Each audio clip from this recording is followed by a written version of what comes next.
Hey, what's up everybody? Welcome back to my channel. This is Cree Childs coming to you from Austin, Texas. And today I want to be sharing with you how you can get $250 for free when you sign up with a Capital One checking account. So I recently signed up with a Capital One checking account. I already have their 0% credit card with Capital One, the Quicksilver card. And I love the Quicksilver card. I used it for about a year and a half so far. And they gave us a 12-month no interest option for the Quicksilver card. And the cool thing about the Quicksilver card is that they have no interest for up to 12 months. I think you can even probably get approved for 18 months. I think right now the offers are 12 months no interest. You can put everything into your Capital One card, and then they even give you like this little thing where you can find rewards and stuff online, kind of like with Honey. So if you're used to like using Honey, then Capital One now has their own thing. And if you go into their portal, you can actually see like a whole bunch of different discounts you can get when you shop at Lowe's, Home Depot, etc. So what we're doing right now for our business is we're working on building our credit so that we can go ahead and get business lines of credit. And I didn't do this in the beginning, and this is probably one of the mistakes that I made whenever I was first starting out with our business 3 years ago, was I wasn't focused on building business lines of credit. And the reason you want to do business lines of credit is because business lines of credit most of them do not report to your personal credit. So if you're just starting out and you're trying to get a business off the ground and you're looking for ways of funding it, there are numerous options. There is a heloc. You can get a home equity line of credit on your house, your primary residence. You can get a personal line of credit. You can get business lines of credit. You can fund your business with credit cards, right? And everybody's scared about funding your business with credit cards, but the reality is like if you use let's say you use a 20% credit card, like a 20% line of credit, and you're borrowing $10,000, you're paying that year $2,000 in interest. But if your business is able to make 25 grand or 50 grand or $150,000, then what do you care if you have to borrow that money to start the business, right? Everything has a cost. So the reason these card companies, these big banks will actually give you this line of credit is because they know statistically that majority of people, right, there's an algorithm that they play with that shows that as long as they get 50% of the people to convert into interest payments, they're going to be able to be profitable, right? And it's probably even a little bit lower than that. It's probably like somewhere around 30 to 40%. But essentially the people that are paying the interest by not paying off their card are funding that whole program. And credit card companies make billions of dollars a year off of just their credit division. Banks lend money for home equity lines of credit, mortgages, etc. Car loans, that's how they make their money, right? Banks are just lending institutions. So they give money out, they expect to get a return. It's no different than if you're investing in a rental property, in a small business, if you're building a huge business, you're looking for a rate of return, right? If you think about Shark Tank, the folks that are on Shark Tank, they're not sitting there like giving away money for free. They're looking for a return on their investment. Banks are no different. So if you understand the game a little bit more and you understand how to utilize lines of credit to grow your business, then you can get yourself access to a large sum of money and be able to pay a relatively small amount of interest on that money. And when I was first starting out, I was looking for partners and willing to give up equity for getting the business going. Made a couple of mistakes, had 2 different partnerships that ended up not working out. And mostly it was because we didn't really have the same values, which was an issue. So if you're going to start a business, I would recommend you research it, start it yourself, and then later on look for partners, right? JVs, profit sharing partners, employees that have more of a partnership role that can buy equity into the company, right? So they can buy into the company once the business has cash flow. So that's the most important thing whenever you're starting out a small business, is make sure that you have something that's profitable that you can make cash flow on. Because if you're not cash flowing, you're pretty much going to go out of business. There's just no other way to say it. If you're not generating positive cash flow, you're going under. So today's video, what we want to talk about is the Capital One 360 checking account. And when you sign up with a Capital One 360 checking account, as long as you fund it within the next month or so, you can actually get $250, which is taxable, by the way. The $250 in money that they're going to just give you, because they want to have more accounts open. They want more people using those accounts. They want more liquidity. So they're looking to borrow basically money from us in order to go and fund other loans and other interest rate programs. So Let's go ahead and dive right in. I'm going to show you my computer, show you where you can sign up. You can get $250 in deposits, bank deposits from Capital One, and all you need is 500 bucks. So you do 2 deposits, they give you 250 bucks. It's pretty simple. So let's go ahead and pop right into my computer. Pretty awesome. So as you can see, I just pulled up Capital One, and all you got to do in order to get this bonus is just go to Capital One /bonus 250. You don't even have to type this bank part in. So Capital One bonus 250, and it's going to bring you over here to this landing page that they set up.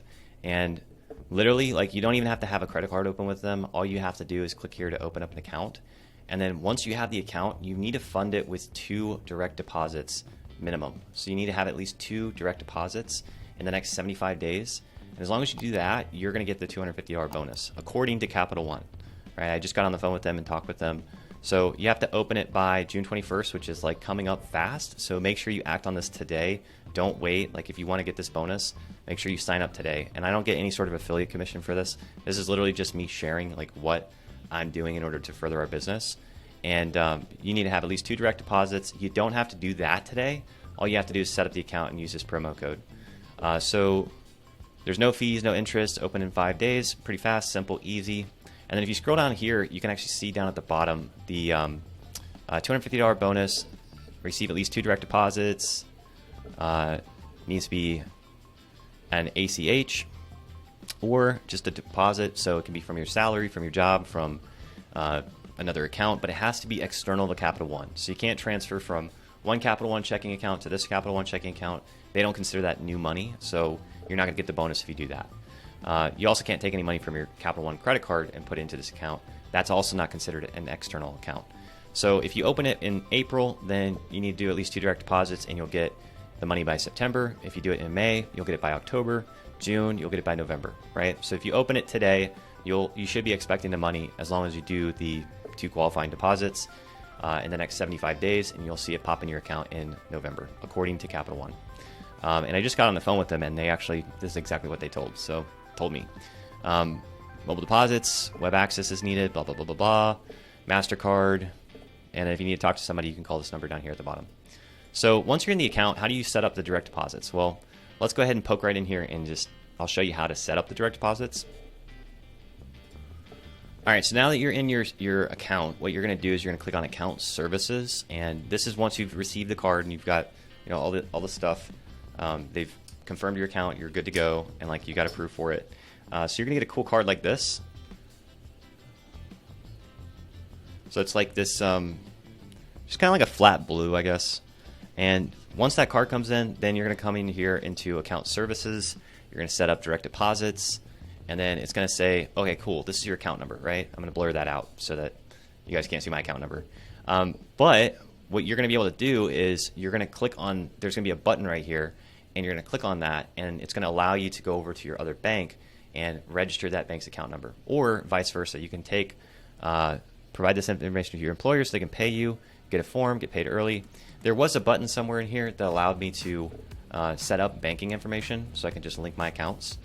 You can also go through this direct deposit form right here, and you can have them pull it from your, you can have your W-2 directly deposit into the account. You can set it up with your other banking institution and deposit the money that way. You can even do like a Venmo deposit, and those are considered external funds. So any of those things will work. All you need to do is just link up the accounts and then schedule the payments. So that's pretty much it. That's really all you got to do. If you're looking for other ways of funding your small business or funding a business, then I would also recommend checking out Clear Credit, K-L-E-E-R. Clear is actually a new business solution, so they're a no personal guarantee line of credit. So when you sign up with Clear, you're not having to put your personal credit at risk, which is pretty cool because even if you only have a couple $1,000s in your business checking account, once you've got your business bank account set up, you can go to Clear Credit, establish a line of credit with them, and even if it's like $1,000 or $1,500, go ahead and do it, because what you're doing is you're essentially making a relationship with the bank, right? So your relationship with the bank is based on how well you're able to pay off the line of credit. So as you spend money on your business, you want to pay off the credit, and as you pay off the credit, you get more lines of credit, right? You get access to more money because the bank sees that you're good at paying off the credit card. You can also carry a small balance as well, and they like seeing that because they like seeing you making payments to keep the balance at the interest at bay, so they can keep collecting money on interest on their money. And they're not going to lend you money if they won't be able to make money.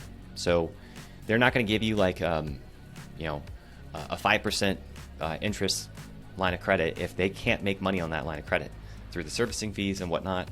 Their goal is to kind of grow your account to a point where you have a huge balance and you're using that line of credit to invest in your business and keep growing it, and then you pay some interest on that money. But even then, like, you don't even have to pay interest in order to have a good standing relationship with the lender.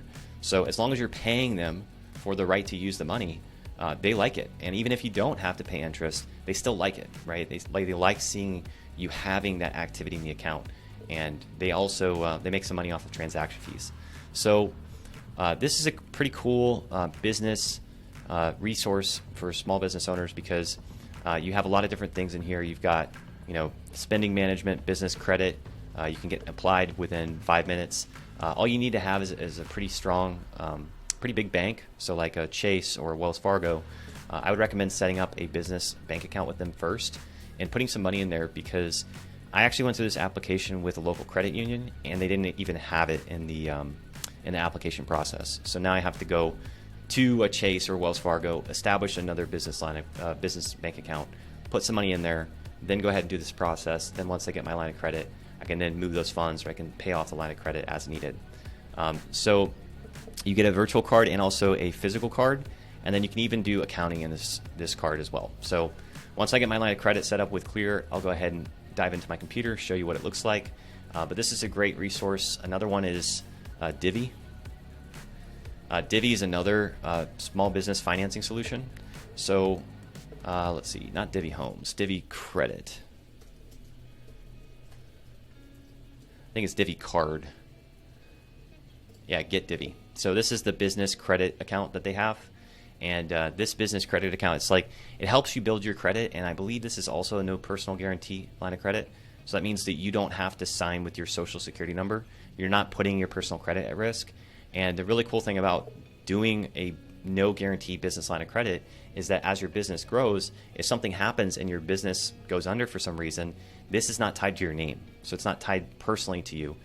You will probably be responsible for it, but at the same time, it's not going to affect your credit, right? So you can work something out outside of the whole credit reporting process to your personal credit. So I wouldn't go in with a plan of failing, but at the same time, like, if something happens, like, another COVID or something like that, then you're not going to necessarily be personally liable with it hitting your credit. So you can set up multiple spending accounts, multiple users. You got expense management, tracking. A lot of business cards and business lines of credit offer this solution. So it's not really super unique, but they're saying it's better for security, spending. You can see, how much spending you have in each category. So it really kind of just makes your accounting process a little bit easier. But this wouldn't be something that would like replace QuickBooks, right? It's just going to show you your expenses and at a high level, kind of like with the Amazon business card. Which leads me to the next card that I like as well, which is the Amex Amazon business card. And this one, I'll leave a link down below. This is one we actually set up we went with the black card. We set this up for our small business, and this does report to your personal credit. So it will pool your personal credit. And let me correct myself. It doesn't report to your personal credit, but it will pool your personal credit. So, which means that it's probably going to be a personal guarantee. So if for whatever reason our business can't make these payments or doesn't end up lasting long term, then we will be personally responsible for paying off this line of credit. The nice thing about this card, though, is that there's no annual fee. You get cash back, and you also get a option of 5% cash back on all your purchases on Amazon, or 90 days to pay, so 90-day terms, which is really nice, because essentially not having to pay interest for 90 days is like you get to use that money for free for 90 days. So your other credit cards, if they have a 0% for 12 months or 18 months or something like that, that's good. Those are mostly going to be personal lines of credit. But as you want to get access to more capital, like say you want to go do a $50,000 flip, do you want to really use your personal lines of credit for that? Or would you prefer to use a business line of credit that's attached to your business, not your name? So You get 5% up to $120,000 in purchases each calendar year, 1% after that. At that point, you can switch it over to 90-day terms, and you're able to basically free up cash flow, which is pretty huge. And I like this business prime card, not just the business card. There's not really a difference in fees, I believe. You can set up employee cards. So like we have cleaners, and we're going to be setting up an ops manager. So she's going to be able to go out and buy all the inventory for us and put it on this card. She's going to have her own card, and she's going to be able to expense it directly with the card rather than her having to buy it and then we have to reimburse her for it, which is just kind of another accounting headache. So this pulls directly into our accounting system we use. It's called Stessa. And the nice thing about this is that we can literally see on each line item who's buying what as you split it up among employee cards. So you get business pricing, that sort of thing, business tools, employee cards, account manager. There's also like some bonuses and discounts and stuff that you get that not very many other. I think a lot of credit cards offer many of the same discounts, but I think they're a little bit better here in Amex. How do you apply? You do have to have pretty decent credit. I think it's like a 700 or more, or like maybe 650. But once you do apply for this, I would probably do this last because it will hit your credit. So if you don't yet know about credit and how credit reporting works, I would go over to freecreditscore.com and I would sign up for free credit. I would sign up for a free account, and I would go ahead and get my 3 credit scores and look at my credit report before I went out and started to apply for anything. The reason why is that you don't want to have like 5 or 6 inquiries and then get disapproved and then have to wait for those inquiries to drop off. They take 2 years to fall off your credit report. So we found out that my wife and I, we had 3 inquiries from a place that we were renting, and we stayed in the property, and then we moved out for like 3 hours to go over to another property, and then found out the other property was trash. And so we went back to the office and said, hey, can we please continue renting this until we can find a different place to live? And they said, yeah, sure. What we didn't know is that they pulled our credit 2 more times. So we ended up having 3 inquiries from the same apartment complex that we had already had a year-long lease with, and they dinged our credit 2 more times. So you really got to be careful when you're applying for credit. You don't want to just go out there and like blast your credit out to everybody and try and get as many cards as you can.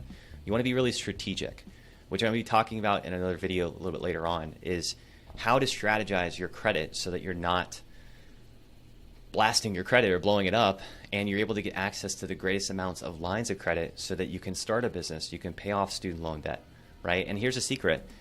If you ever had to declare bankruptcy, your student loan debt will not go away. If you have lines of credit where you have your student loan debt transferred over to, even if you're paying a little bit higher interest rate, if you ever declared bankruptcy, those would go away. So something to consider is like if you got student loans, like pay them off. But if you don't have the ability to pay them off, transfer them over to a 0% line of credit, and you can just keep rolling that money because your student loans are amortized. So you're making a payment. Most of the payment up front is going to be interest only, right? So a vast majority of mortgages, student loans, they're going to be an interest front-loaded payment, which means that you're paying more for the loan over time than if you use simple interest like with credit cards or lines of credit, personal lines of credit, etc. So you might want to go down to your bank and ask them like, hey, what kind of personal lines of credit do you guys have available? And then look at possibly applying for one of those after you've looked at your report. And if you look good on your report, but you just have this big chunk of student loans, maybe go get a personal line of credit or look at a HELOC, a home equity line of credit. There's a really cool bank. They don't do this in Texas, but it's called firstlienheloc.com. And firstlienheloc.com, they actually will give you a line of credit against your house, and you can use it to pay off the mortgage, save yourself a bunch of interest, and even use it to pay off some of your student loans or all of your student loans. So when you do that, you're going to save yourself tons of money in interest. And the cool thing is that as you pay that down, we teach velocity banking. So as you pay down that line of credit, you're going to get access to more lines of credit. You're going to look better in terms of your credit history and your credit report. They're going to see all those extra payments, even if you're basically doing the same net. So like you're bringing in 5 and you're paying off 2, so your net is like 3. As that 3,000, let me rephrase that. If you bring in $5,000 a month and your expenses are 2, you have $3,000 in net cash flow. If you use all $5,000 to pay off your card, to pay off, your card, and then you balance transfer or move some money over to that line of credit, whether it's a HELOC, a personal line of credit, or a credit card. When you do that transfer over and then you pay it back down again, you're paying it down by 5 and you're spending 2. You're paying it down by 5 and spending 2. What that does is it makes your credit look really good. And other people will argue, they'll say, no, you're going to pay, it's essentially more work for the same net effect. Yes and no. Because when you pay off $5,000 on a line of credit and you spend 2, that looks really good to the bank. They like that you're spending on that line of credit because they only make money when you carry a balance. So as you're paying it down more and more and more, you're paying off the balance, but you're also giving them a little bit of interest, but it will be less, more than likely, than your mortgage, your car note, your student loans, your medical debt. All those things usually carry a lot higher interest in the first 5 to 10 years because they're front-loaded interest. An amortized, I'll show you what an amortized chart looks like. But essentially, an amortized chart means that the first 5 to 10 years, you're paying upwards of 70 to 90% interest. That's how banks make their money. They can secure that loan because they know that a lot of people refi in year number 5. All right, so this is mortgagecalculator.org. It's a free website. You can go check it out. But basically, you come in here. This is a simple amortized interest calculator. And so if you come here to the home value, plug in, say, $400,000 if you live in Austin, $500,000 if you live here. Or you can go out to like Killeen, Texas. Or you can go pretty much in like suburbs of major metropolitans. You can still find like $200,000, $300,000 houses. But essentially, most people don't put down 20%. So they're going to be looking at something like around first-time home buyers, 3.5%. By the time you're done with it, closing costs and everything, 5%. So you're essentially putting down $10,000 on a $200,000 purchase. With rates the way they're going, call it 6.25, right? 30-year term, you're going to have PMI of 0.5%. Home insurance, right? Conventional financing, or actually we'll do FHA. And then buy, calculate, and this is going to be what your payment looks like, right? $1,500 a month in interest.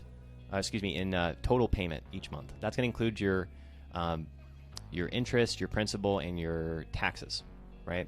So if you look at the interest versus principal payment, the total payment is $1,532. That's per month. If you take the interest right here, $11,729, if you're paying $11,729 in the first 1, 2, 3, 4, 5 years, right? Kind of flatlines. It's going to be about the same the first 5 years. This is right about where people mostly refinance because they're like, oh, rates went down. Let me go ahead and refinance. I'll save money, right? Well, you don't actually save money because you kind of get stuck in this interest front-loaded payment section. So we're at $11,729 divided by 12 is $977, right? You're going to have to pay another $435 in taxes, right? So about $1,000 of that payment is going to be $2,300 divided by 12. Yeah, about $191. So we're looking at $191. Let's just go ahead and do 4,350 plus 11,729 plus 2,308 divided by 12 puts us at 1,532. So if we subtract the taxes and the interest,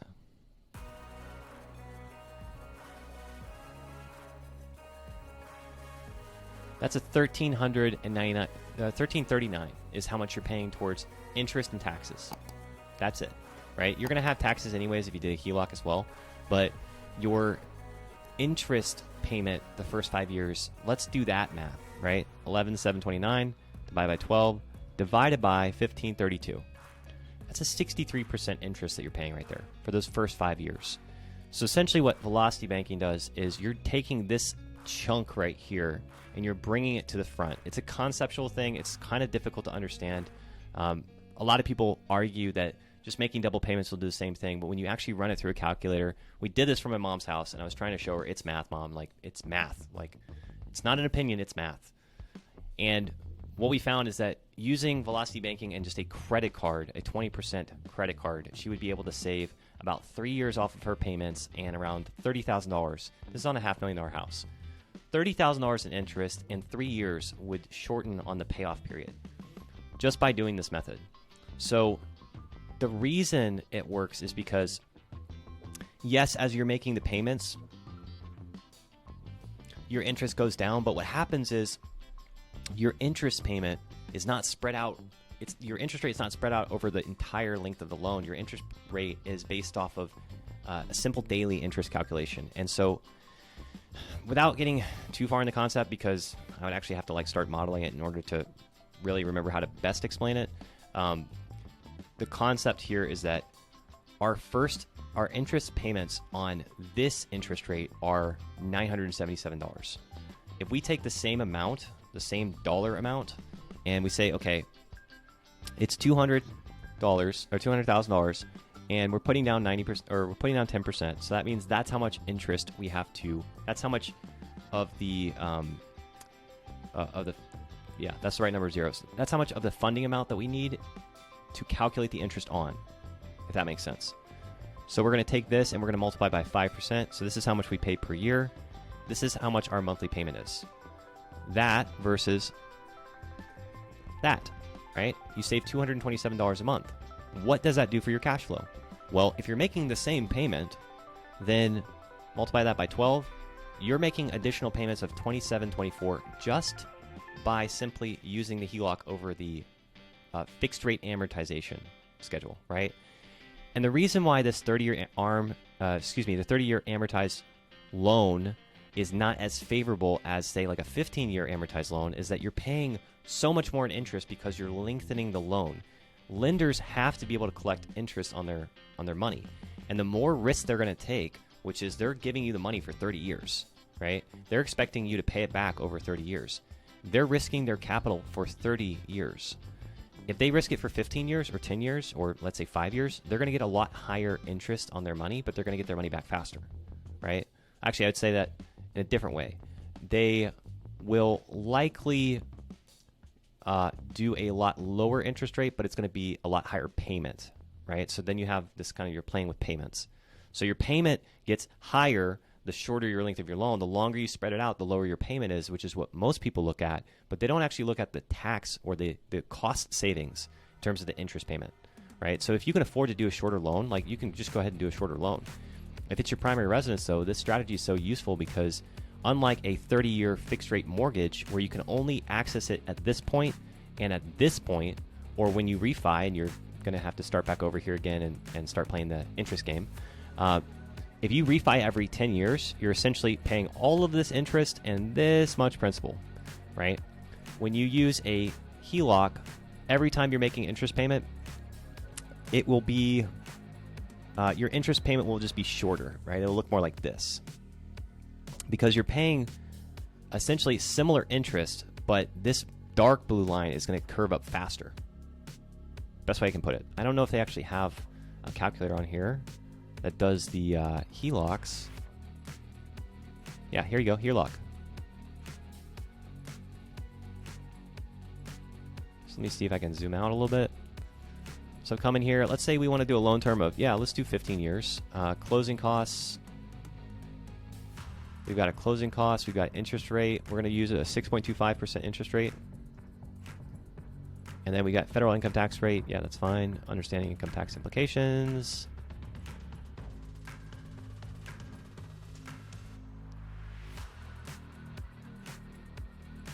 So you want to obviously read that. You don't want to just take advice from YouTube and then find yourself in a tax liability. I'm not a lawyer. This is not tax advice, not legal advice. This is not financial planning advice. And we're going to say we've got all these different debts. I'm just going to leave this alone, basically. And we'll calculate total debt, 19 grand, HELOC, monthly payment. Okay, cool. Now let's go back to, I want to just clear all this out and just say, we've got I wish that this would calculate based off of a home.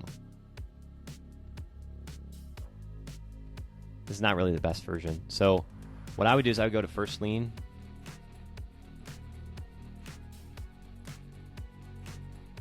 This calculator is actually built just for this. So you can go to first lien HELOC calculator. So you've got, let's say, a $200,000 house. And amount to be refinanced is going to be $180. Loan term 30-year, fixed rate 5%. I'm actually going to bump it up to 6% because we're going in that direction. And this is fine, fine, fine. I actually got a better credit score than that. Primary residence. Next. Cash flow, let's just call it $5,000 because, I mean, let's be real. Average American, $5,000 sounds reasonable. It's like dual income household, $5,000. Some people make way more than that. Others make way less. Monthly expenses, let's call it $2,400 a month. Actually, I think that's a little bit high. I think it's got to be like $2,200. Yeah, because it's got to stay under 40%, 45% debt to income ratio. Yep, next.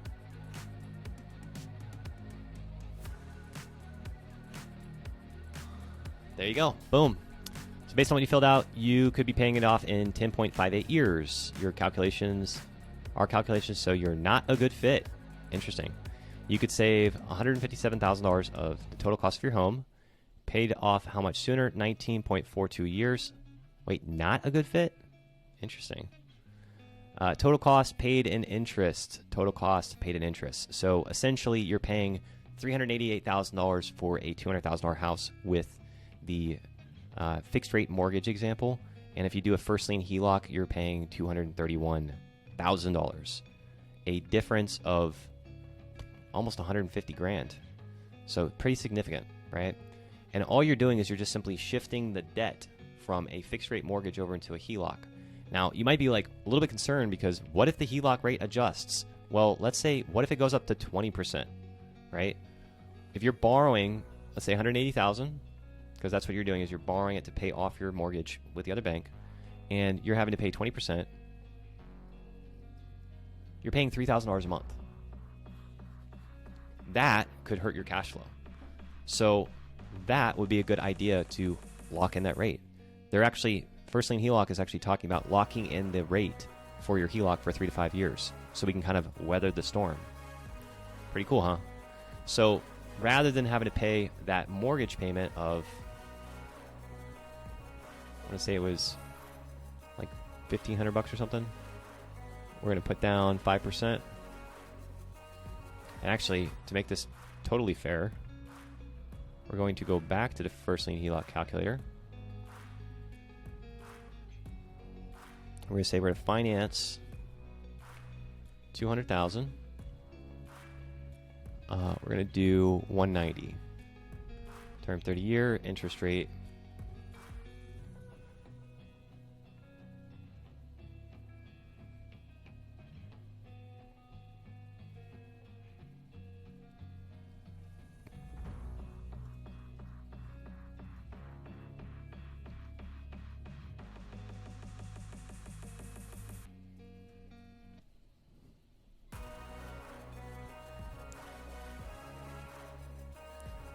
So it should pull up in just a minute. So, oh man, I'd only saved $93,000. Shucks. Paid it off in 17.5 years sooner. Shoot. Okay, well, so my total cost to buy the house is $273,718. Total interest paid is $83,000. Over here, my interest is still double. A little bit more than double. So it's a really useful tool when you understand it. Also understand, too, if we hit a 20% interest rate market, like we've very rarely ever hit a 20% interest rate market. Interest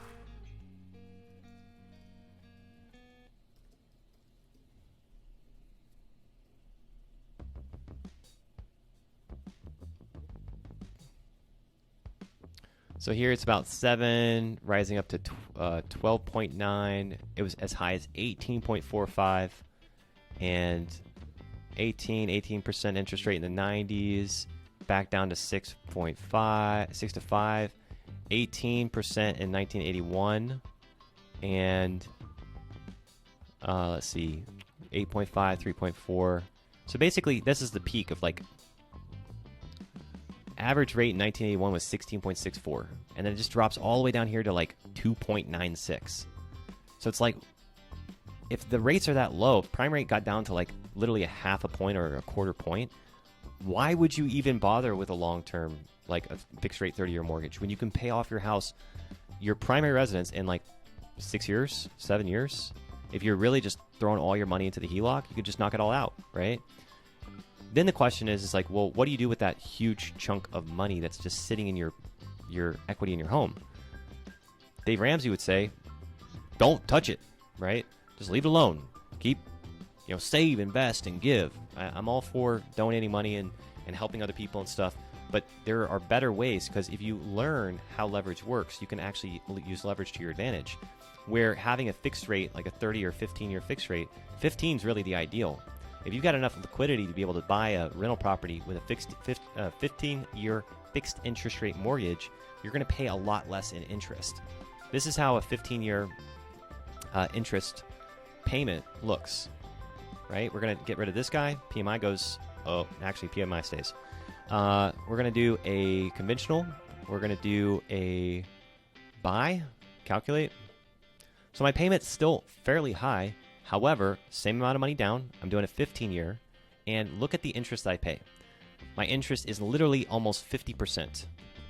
So I save myself a huge chunk of money early on, right? I have it paid off in 15 years. After that, I'm getting cash flow. And here I'm paying majority principal in year, we're in 2022. Year number 7, year number 4, it flips. I'm making mostly principal payments. Now again, this would be a great scenario where it's a rental property, where it's going to cash flow. Your primary residence, getting a 15-year fixed is not necessarily the best strategy, because again, you're putting a lot of money into interest when you could be paying a lot less in interest with this strategy, right? For your primary residence, you got to live somewhere, right? With this strategy, it's really great if you're going to be picking up like a portfolio of rentals, or you're going to be just adding rentals every couple years, and you've got cash flow from the previous rentals you can use as a down payment. You can also do a 30-year fixed if you want more cash flow, then you can go out and buy more properties faster. But there's kind of an inverse equation or inverse relationship where you have more leverage, you have a little bit more risk, but if you have more leverage, you have a lot more cash on cash return, which means you have more cash flow that you can then divert to buying more assets. The more you pay down those fixed rate mortgages, the more cash flow you have, right? So you pay off the first one, second one, third one, fourth one. Now you've got 4 units of production that are paying, or that are cash flowing with no mortgage. You use that cash flow to go ahead and buy another property, and another one, and another one, and another one. And then you go buy bigger properties, right? And that's just the game we're playing. So these are different tools, not one's better than the other, but you have to understand how to use them. All right, so this is essentially what velocity banking does, right? As you're using your free cash flow, you're taking all of your income and you're paying off that line of credit, and then you're spending on the line of credit what you need to live off of, and then you do it again, right? Some banks will allow you to actually pay your mortgage with that. If you go with the first position HELOC, essentially it wipes out your mortgage payment. So you're really just paying all your money into your HELOC, and then you're spending what you need to live off of, and then the net difference is how much this goes down each month. So $5,000 minus $2,000 gives you $3,000. Every month you're knocking down the debt by $3,000. If you got a $50,000 or $150,000 line of credit, essentially what you're looking at is 50 months to pay off your whole line of credit, right? If you've got, let's say, $300,000 on a $400,000 mortgage, and $300,000 and you pay $3,000 a month, then you're looking at 100 months divided by 12 is 8.3 years. So essentially, your same cash flow pays it off in 8.3 years. If you did this with a double payments or something like that, you're going to end up paying more in interest because you're paying a lot lower rate on a HELOC. So anyways, you guys can check out this website. It's really cool, very informative. For a 30-year mortgage, 15-year mortgage, first lien HELOC, you might pay a little bit higher annual interest rate, but look at how much interest you save, right? Because you're doing simple daily interest versus doing an amortized interest schedule.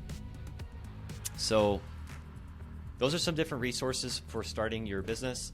I know that a lot of you guys that come to my channel, you're looking for how do I start a business?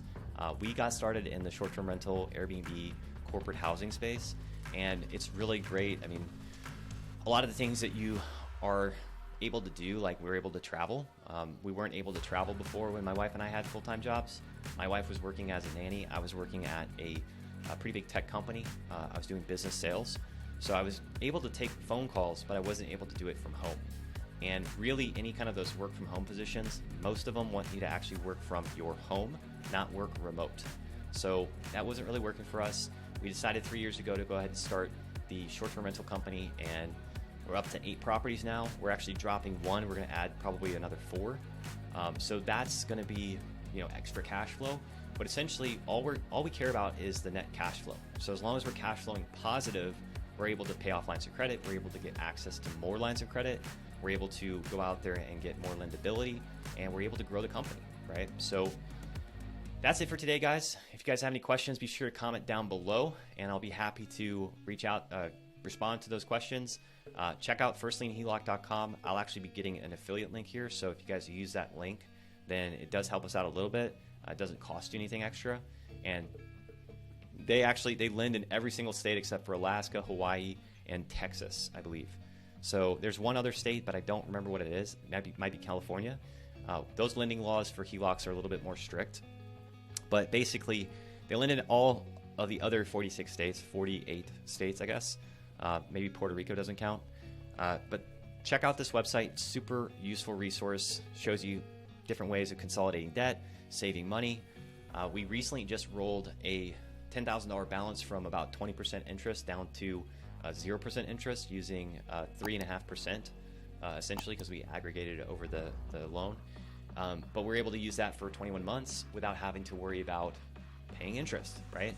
So what would that do for your bottom line? Well, let's take a look. So $10,000 on 21% is $2,000 a year, right?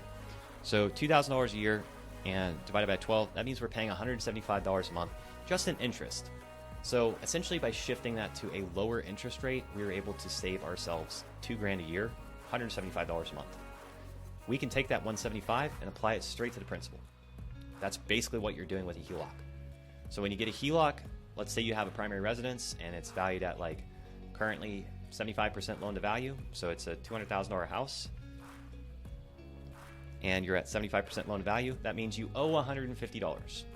These guys will actually give you a 90% loan to value.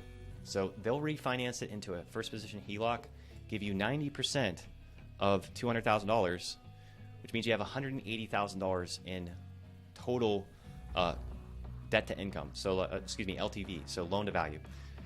If you subtract out $150,000, that means you have $30,000 available on the line of credit to use. You can use it or not. If you don't use it, you don't pay any interest on it.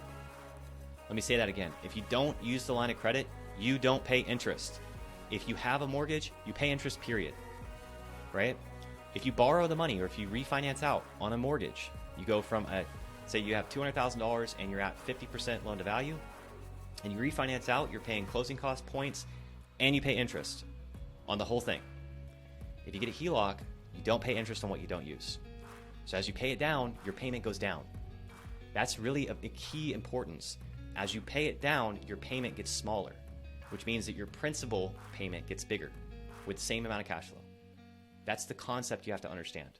If you understand that, you understand HELOCs, you understand velocity banking. If you don't understand that, watch that part of the video again, really try to soak it in and understand that as you're paying, I'll show you. So on $100,000, if you borrow it at, say, 5%, I think it's 6.25 right now. That means you're paying $6,250, $520 a month, interest only.